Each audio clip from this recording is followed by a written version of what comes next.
yang dipoto tuh bersih putih, terus mukanya lonjong, terus pakai anting, rambutnya daikal.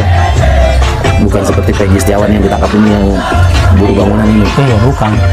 Bersama dengan 2 orang di sebelahnya. Diperlihatkan, tetapi sayang kita menunggu-nunggu foto itu Peggy Setiawan sedang apa. Adalah foto Peggy tahun 2016. Oke. Ini yang diambil penyidik ketika penggerbekan di sana. Bahkan, mohon maaf, itu diiming-iming sejumlah uang untuk bisa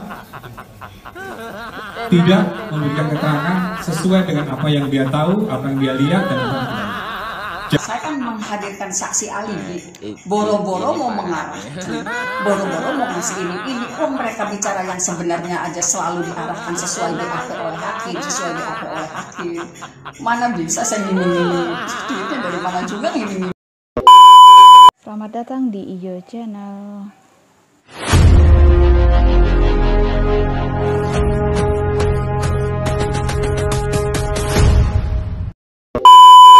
Dalam kasus pembunuhan Vina dan Eki di Cirebon 2016 silam masih menjadi misteri.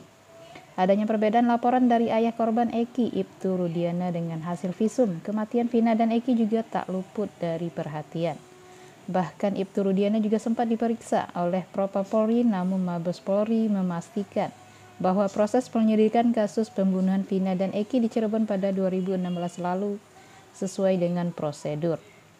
Mari kita simak pandangan dari psikolog forensik Indra Giri. Logika hukumnya gini, bukan logika hukumnya. Orang dilaporkan mati karena ditusuk senjata tajam, kan? Kemudian memang dia, misalnya andai kata ya, memang dia mati, tapi matinya karena dipukul benda tumpul. Ya. Apakah tetap yang melaporkan ini bisa diproses pidana? Gitu.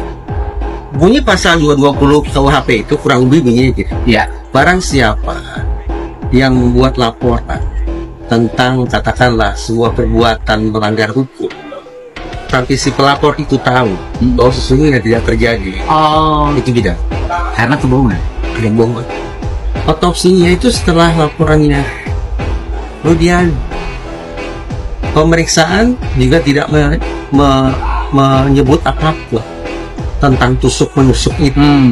Berarti dia tahu dong, dia polisi, kan dia yang mengklaim, dia yang melakukan investigasi, dia yang menangkap para tersangka.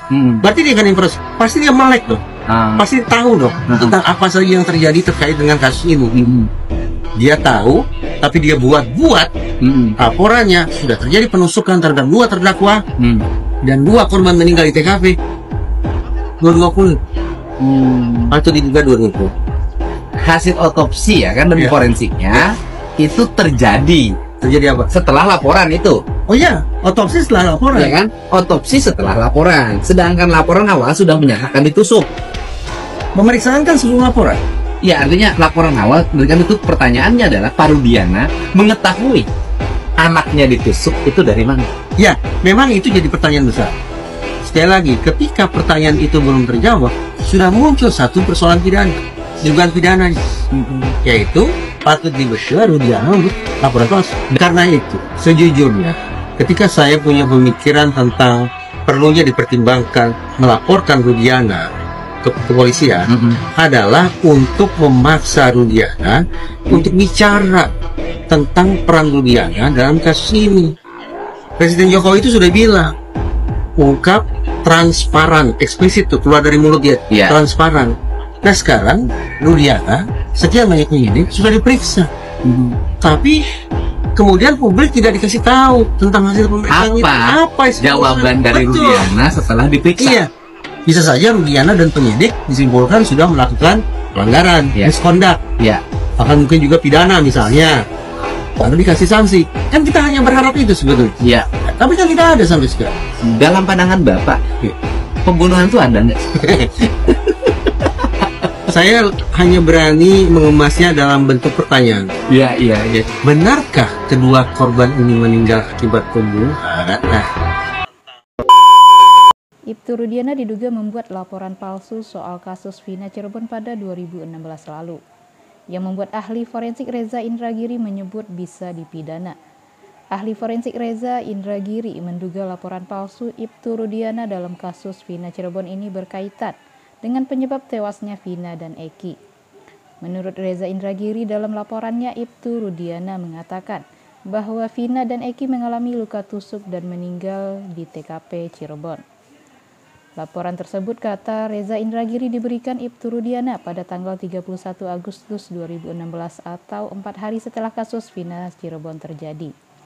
Namun setelah keluar hasil autopsi disebutkan jika Vina dan Eki ternyata tewas bukan karena luka tusuk, melainkan luka akibat benda tumpul.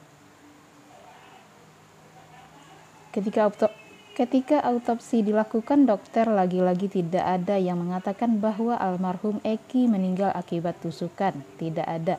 Bahkan dokter menulis bahwa almarhum Eki meninggal akibat trauma tumpul. Trauma tajam pun tidak, kata Reza Indragiri. Alhasil Reza Indragiri pun mempertanyakan dari mana Ibtu Rudiana tahu jika Vina dan Eki tewas karena luka tusuk tersebut. Pertanyaannya, ini apa situasi yang membuat Rudiana membuat laporan? Tanya Reza Indragiri. Dengan adanya temuan fakta tersebut, maka Reza Indragiri berani menyebut jika Ibtu Rudiana diduga sudah membuat laporan palsu soal kasus